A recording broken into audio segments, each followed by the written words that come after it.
मेरा नाम रूपाली है। मैं एक मिडिल क्लास फैमिली से हूँ।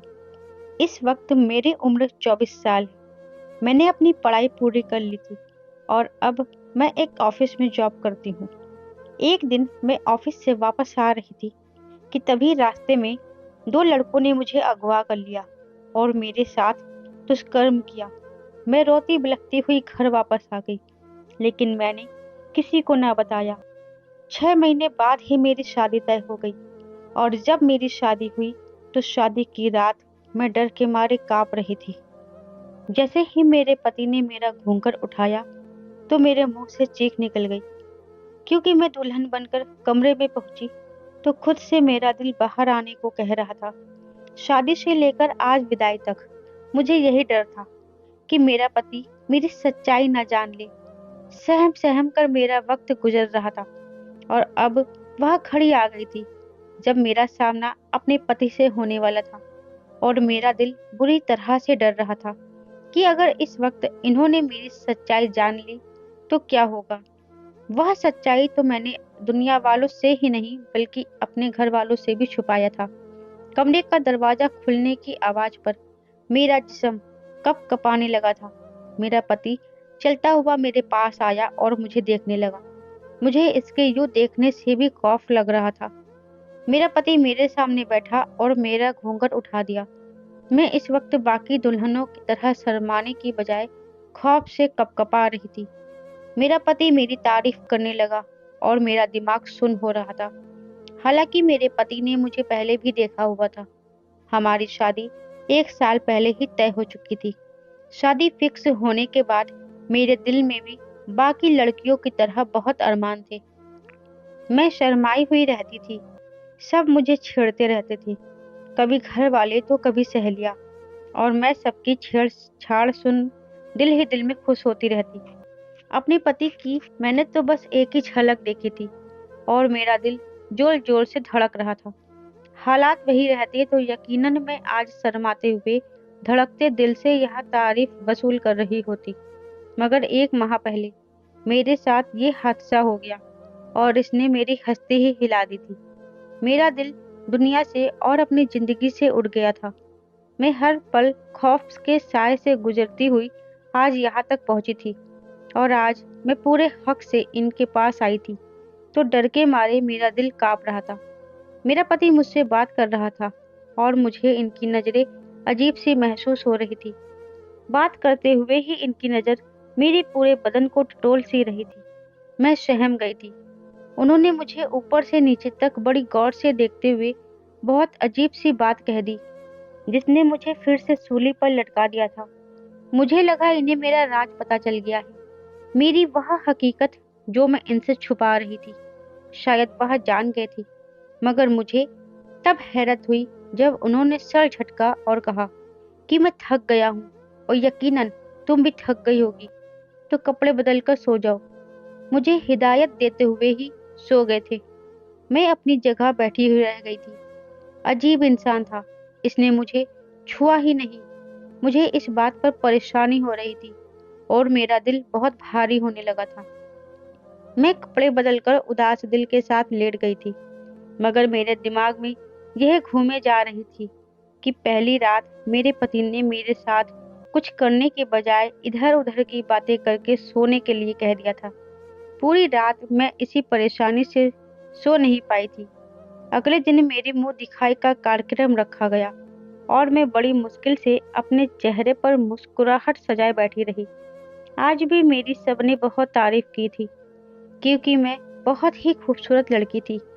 शादी के हार श्रृंगार ने मेरे हुस्न को और भी बढ़ा दिया था। मुझे यकीन था आज मेरा पति मुझे देखकर खुद को हक जताने से दूर नहीं रख पाएंगे। मैं डरी हुई थी, मगर मैं चाहती थी कि वह मेरी तारीफ करे और अपना हक वसूल करे, साथ ही मुझे ज्यादा इंतजार नहीं करना पड़े।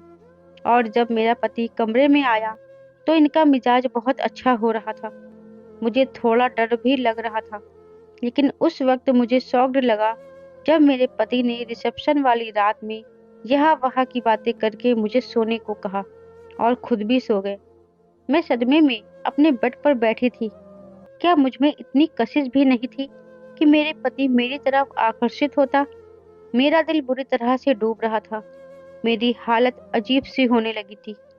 पहले ही मेरे सर पर खौफ सवार था, कहीं मेरे पति पर हकीकत न खुल जाए।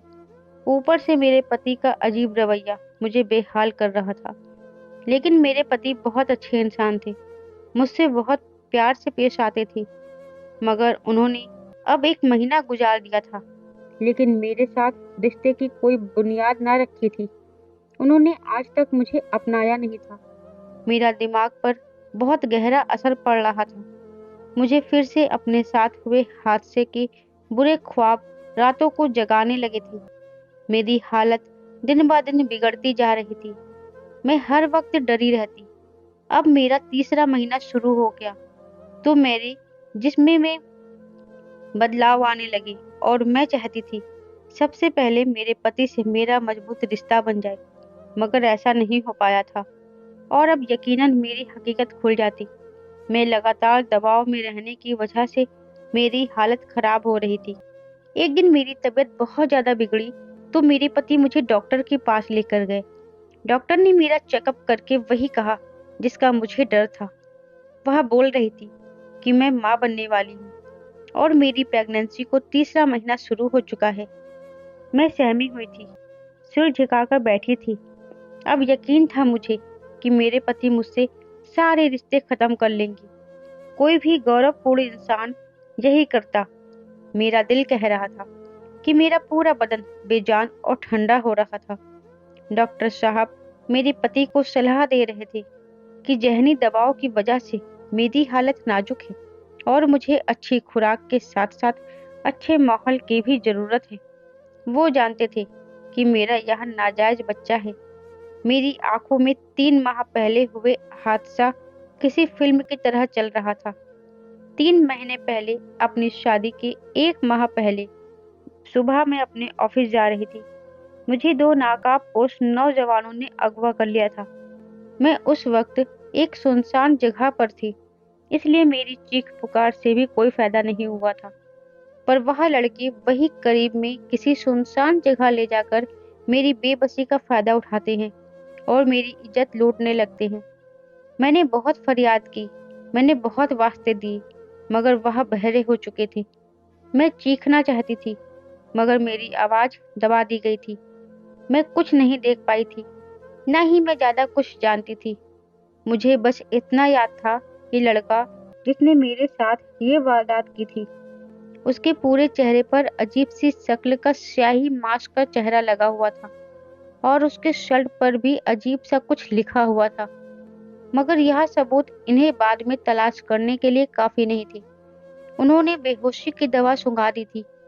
मैं बेहोश कुछ देर वहीं पड़ी रही और मुझे लगा कि मैं मर जाऊंगी। अगर ना भी मरी तब भी मैं अपनी जान ले लेना चाहती थी। कुछ देर बाद ही नकाबपोश लड़कों ने मुझे उसी जगह पर जाकर छोड़ दिया जहां से मुझे ले गए थे। मैं खुद को संभालती रोते रोते घर पहुंची तो छोटा भाई के अलावा कोई नहीं था। मैं अपने कमरे में जाकर बंद हो गई और फूट फूट कर रोने लगी। मुझे गम और परेशानी से बुखार हो गया था। रातों को मैं डर जाती थी और मुझे ख्वाब में नकाबपोश नजर चेहरे आते थे। तकिए में मुंह दबाकर रात काट देती, मगर कभी किसी को बताने की हिम्मत न कर पाई। घर वाले मेरा ख्याल रखते थे, पर 1 हफ्ता के बुखार ने मेरे चेहरे की रौनक छीन ली थी। फिर धीरे धीरे संभलने लगी, मगर इन सब में वह किस्सा कहीं दब सा गया जो मेरे साथ हुआ था। धीरे धीरे मैं तकलीफ से निकलने लगी और मेरा यह ख्वाबों का सिलसिला भी बंद हो गया। मैंने घर वालों से वह बात छुपा ली थी और खुद को संभाल लिया। मगर कुछ वक्त गुजरने के बाद मुझे खुद में कुछ बदलाव भी महसूस होने लगा। अक्सर मेरा सर चकराने लगा, मेरा जी मचलाने लगा। मुझे डर था कि यह सब उस रोज हुए हादसे का नतीजा तो नहीं है। मैं चुपचाप ऑफिस से लेडी डॉक्टर के पास चेकअप करवाने गई। मैंने बहुत दुआ की कि ऐसा ना हो, मगर शायद भगवान को यही मंजूर था और मेरी रिपोर्ट के मुताबिक यही आया कि मैं प्रेग्नेंट हूँ। मैं बहुत रोई, भगवान से शिकायत करने लगी कि मेरे साथ ही ऐसा क्यों हुआ। अब मैं कहाँ जाती और किसे अपनी हालत का जिम्मेदार ठहराती। मेरी बेगुनाही और पवित्रता का कौन गवाह बनता। मैं जानती थी मुझे ही गुनहगार समझा जाता। घर आकर मैं गुमसुम रहने लगी। घर में मम्मी पापा दोनों ही ऑफिस जाया करते थे। एक छोटा भाई था और वो अभी ना समझ था, इसलिए मेरी हालत को बीमारी समझ लिया था। मेरी जहाँ हालत अब और ज्यादा खराब होती जा रही थी, वही मेरी शादी का दिन करीब आता जा रहा था। क्या मेरे पति मुझ पर यकीन करता? कभी नहीं। वह मुझसे रिश्ता तोड़ देता और मैं पूरे खानदान में बदचलन मशहूर हो जाती। मैं डर गई थी और जब शादी हुई तो मैंने सोचा था कि शादी के बाद पति से कह देती हूँ कि मैं प्रेग्नेंट हूँ, और जब बच्चा होता तो इसे 8 महीने का साबित करके यह मामला दबा देती। मगर यह भी किस्मत ने मेरा साथ नहीं दिया और मेरे अजीब पति ने मुझसे मोहब्बत का दावा करके, मेरा इतना ख्याल करके भी मुझसे फासला बना रहे थे। और अब डॉक्टर ने तो हकीकत बोल दी थी। अब मैं जान गई थी घर जाकर मेरे पति मुझे बुरा भला कहेंगे और बदचलन का इल्जाम लगाकर मुझे तलाक दे दिया जाएगा। इन 4 महीने की थकावट ने मुझे इतनी उलझन में डाल दिया था कि मैं ज़हनी तौर पर खुद को हर इल्जाम और तलाक के लिए भी तैयार कर लिया था। हम घर पहुंचे तो मेरे पति मुझे कमरे में लेकर चले गए। मुझे लगा अब तो मुझ पर इल्जामों की बारिश होगी, मगर मेरी हालत की इम्तिहान न रही जब दोपहर से शाम और शाम से रात हो गई। मगर मुझसे मेरे पति ने कुछ नहीं कहा, बल्कि वह मुझे आराम करने को कहने लगे। मुझे लग रहा था मैं कोई सपना देख रही हूँ। आखिर कौन मर्द ऐसा हो सकता है जो अपनी उस बीवी की प्रेगनेंसी की खबर सुनकर, जिसको उसने छुआ तक नहीं था, फिर भी वह सुकून से था। ऐसा कहाँ मुमकिन था। मैं हैरान तो खुद थी और मेरा दिल इनकी मोहब्बत में गिरफ्तार होने लगा। मुझे यकीन होने लगा जिस मोहब्बत के ये दावे करते हैं, शायद वह सच्चे थे। वह वक्त गुजरता जा रहा था और वह मेरा बहुत अच्छे से ख्याल रखने लगे थे। मेरे लिए फल लाते, दूध लाते और अपने हाथ से खिलाते। मैं इन सब को इनकी मोहब्बत समझती रही, मगर फिर भी कभी कभी बहुत हैरान होती। उनके ख्याल रखने पर भी मुझे दोबारा कोई मसला नहीं हुआ था और मैंने प्रेगनेंसी का सारा वक्त सुकून से गुजारा था। और मैंने शादी के 8 महीने बाद एक सेहतमंद बच्चे को जन्म दिया। मुझे इस बच्चे की किस्मत पर भी अफसोस हो रहा था, जो कि नाजायज बच्चा था और इसकी किस्मत में शायद बाप की मोहब्बत नहीं थी। सच तो यह था कि मुझे इस बच्चे से ज्यादा मोहब्बत या लगाव महसूस नहीं हो रही थी, मगर मेरे अजीब और गरीब पति ने यह भी मुझे गलत साबित कर दिया था और इस बच्चे को, जिसके बाप का कुछ पता नहीं था, इतना प्यार और मोहब्बत दी कि मैं हैरान रह गई। इस बच्ची की जरूरत का हर सामान घर में पहले से ही मौजूद होता, के लिए ढेर सारे खिलौने लेकर आती और उसके खाने पीने दूध की व्यवस्था करती। और मैं माँ होकर अक्सर लापरवाही कर जाती थी, मगर वह इसका हर वक्त ख्याल रखते थे, प्यार देते थे। जरा सा रोता तो तड़प उठते थे। मैं बस उनकी मोहब्बत देख रही थी। खुशी की बजाय मैं अधिक दबाव महसूस करने लगी। कोई इतना अच्छा और बेहतरीन कैसे हो सकता है। मुझे लगा बस इसमें इंसानियत बहुत ज्यादा थी और शायद वह सारी मोहब्बत जो मुझे दी गई थी, वह भी इंसानियत के नाते ही थी। मैं इनकी मोहब्बत इस बच्चे के साथ देखकर पागल होने लगी थी। वह बच्चा दूध देर से मिलने पर रो देता तो वो मुझसे नाराज होने लगते थे और उसे उठाकर प्यार करते, चुप करवाते। मेरा सब्र जवाब दे रहा था और जब यही सिलसिला कुछ दिन और चला तो मेरी बर्दाश्त खत्म हो गई थी और मैं एक दिन अपने पति से लड़ पड़ी। मैंने उनसे कहा कि वह इतने अच्छे क्यों हैं, मुझसे कभी कोई सवाल क्यों नहीं किया। वह पहले मुझे और फिर मेरे नाजायज बच्चे को इतना प्यार कैसे देते रहे। मैं चीख पड़ी थी। अच्छे से ख्याल रखना और हमें प्यार देना, ये सब क्या था। मेरे लड़ने पर वह खामोश नजरों से मुझे देखने लगे, मगर कुछ जवाब नहीं दिया। मेरी प्रेगनेंसी को बस दूसरा महीना ही लगा था और मुझ में इतने बदलाव आए थे कि कोई भी पहचान सकता था कि मैं प्रेग्नेंट हूँ। मैं रो रही थी। मैंने उनसे पूछा कि क्या तुम्हें पहले रोज शक नहीं हुआ था मुझ पर? जब उन्होंने मेरे जिस्म में बदलाव महसूस किए थे, वह बोले, हाँ, मुझे शक हुआ था, मगर तुमने कुछ नहीं बताया। मुझे उनके इस जवाब पर झटका लगा। मेरा सर चकराने लगा था। मुझे एहसास हुआ कि मेरे पति सच में अजीब ख्याल के हैं। उन्हें शक हुआ और उन्होंने सवाल नहीं किया, ऐसा क्यों और कब हुआ? जानने की कोशिश नहीं की कि मेरे साथ क्या हुआ, या फिर मैंने ही इनके साथ बेवफाई की है। मेरे झगड़ने पर वह बोले कि मैं तुम्हें आज हकीकत बताना चाहता हूँ। वह संजीदा से लग रहे थे। मुझसे भी अब इनके रवैया की असल वजह जाननी थी, और मैं इतना तो समझ गई थी कि कोई ऐसी बात है जिसकी वजह से यह ऐसे थे। कुछ ऐसा था जिसने इन्हें इतना अजीब बना दिया था। इन्होंने मुझे अपने अतीत की जो सच्चाई बताई, वह मुझे अंदर तक हिला कर रख गई थी।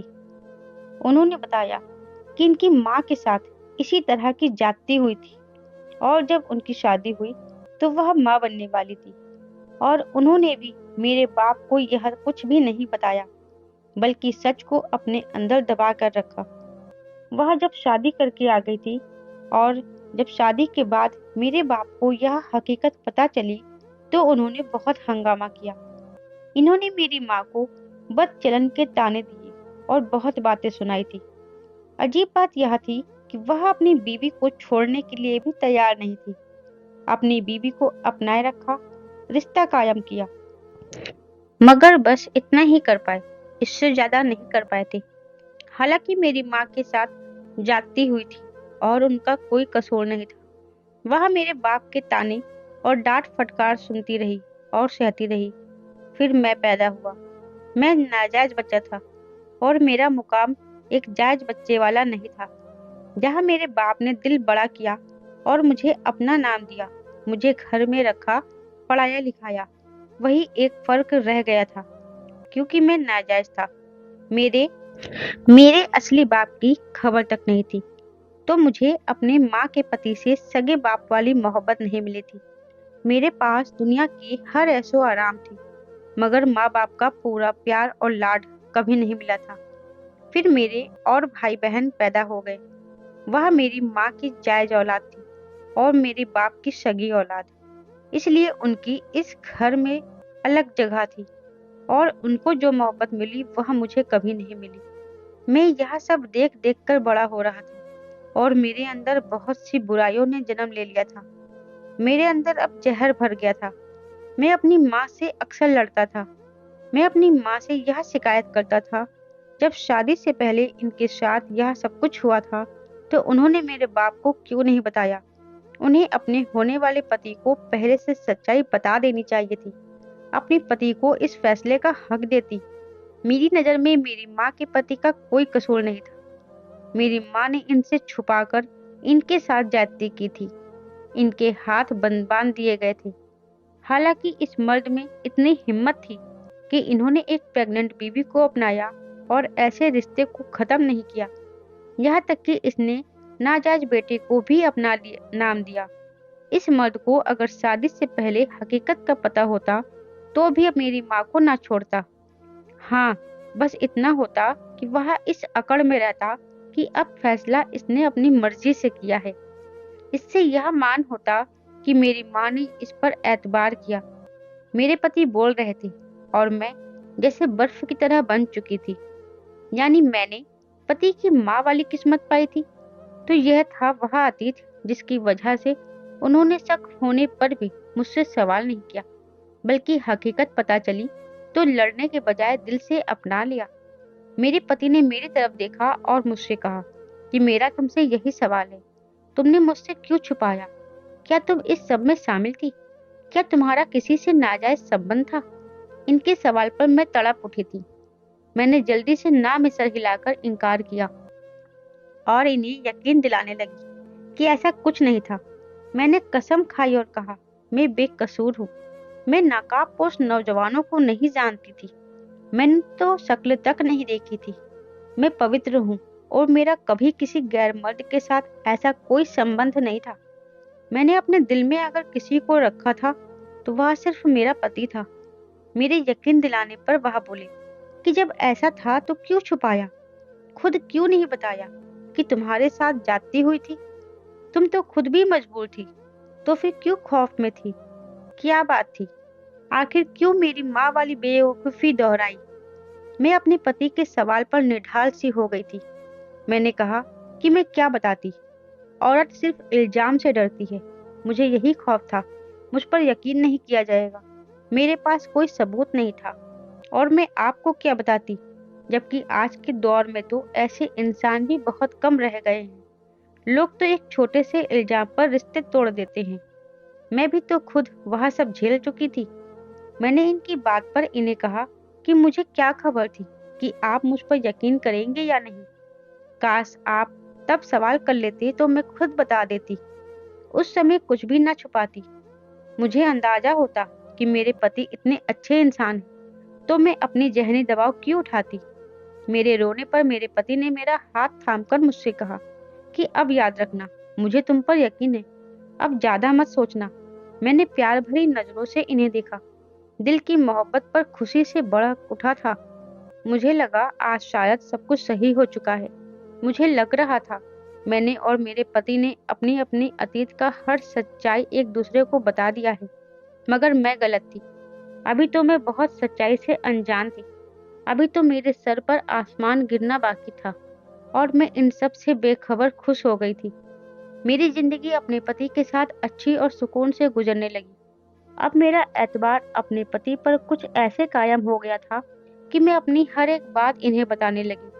मैं अपने बच्चे को भी प्यार देने लगी थी और कुछ अरसे बाद मुझे दोबारा से माँ बनने की खुशखबरी मिली थी। इस दफा यह फर्क था कि मैं भी इस खुशी को खुलकर महसूस कर रही थी और मेरे पति का रवैया में तो कुछ बदलाव नहीं आया था। वह इस बार भी वैसा ही ख्याल रख रहे थे जैसे कि पहले रखते थे। वह मुझे ज्यादा काम नहीं करने देते थे। मैं इनसे छुपकर थोड़ा बहुत घर का काम कर लेती थी, क्योंकि मैंने सुना था ऐसे में थोड़ा बहुत काम जरूर करना चाहिए, वरना इन्होंने तो कामवाली रखी थी। एक दिन कामवाली मेरे बड़े बेटे को संभालने बैठी थी और मैंने सोचा कि मैं स्टोर रूम से कुछ सामान निकाल लूं। वह सारा सामान जो बड़े बेटे के पैदा होने के बाद जरूरत पड़ा था, और जब वह बड़ा हुआ तो मेरे पति ने वह सब स्टोर रूम में रख दिया था। मुझे सिर्फ 1 महीना बाकी था और मैंने सोचा कि सामान वगैरह उठाकर पहले चेक कर लूं। मैंने स्टोर खोला, उनकी पुरानी एक संदूक खोलकर सारा सामान निकाल रही थी। मुझे एक पुराने संदूक से एक थैला मिला। मैंने वह थैला भी उठाकर सामान में रखा और काम वाली को बुलाकर सारा सामान मेरे कमरे में ले जाने को कहा। वह सर हिलाकर सारा सामान उठाने लगी और मैं कमरे में जाकर बैठ गई और काम वाली ने सारा सामान मेरा रख दिया। मैं सामान निकाल ही रही थी कि मेरे सामने पुराना थैला आ गया। मैंने इसे खोला और इसके अंदर से जो सामान निकला वह देखकर मेरे पैरों तले से जमीन निकल गई। मैं सांस लेना ही भूल गई। सर से पैर तक एक सिरहन सी दौड़ गई। मेरा दिल डूब रहा था। मैं यकीन करने को तैयार नहीं थी। ऐसा कैसे हो सकता था। मेरे पति तो एक अच्छे इंसान थे। मेरे सामने पड़ा हुआ यह सामान, इस सामान का क्या पहलू था। जब मेरे पति घर आए तो मैंने इनका गिरेबान पकड़कर वह स्याही वाला शर्ट और मास्क इनके मुंह पर दे मारा और पूछा, ये सब क्या है। मतलब मेरे साथ जाति करने वाला कोई और नहीं, मेरा अपना पति था। मैं देख रही थी। मैं तो कुछ सोचने समझने की हालत में ही नहीं थी। मेरे साथ ऐसा क्यों किया तुमने, मुझे इतनी तकलीफ क्यों दी। मैं बस लगातार रोए जा रही थी। वह बोला कि मैंने तुमसे शादी की थी, मैंने कोई गुनाह नहीं किया। मैं तुम्हें बस आजमाना चाहता था। मैं जानना चाहता था कि तुम मुझे सच्चाई बताती हो या नहीं। इनकी बात पर मुझे धक्का सा लगा। मैंने हैरत से कहा कि सिर्फ आजमाने के लिए तुमने मुझे इतनी तकलीफ दी। मैं सर पकड़कर बैठ गई। मेरे पास तो जैसे कोई शब्द ही नहीं रहे। अपने पति की सच्चाई जानने के बाद मुझे वो सारा वक्त याद आ गया जो मैंने तकलीफों में गुजारा था।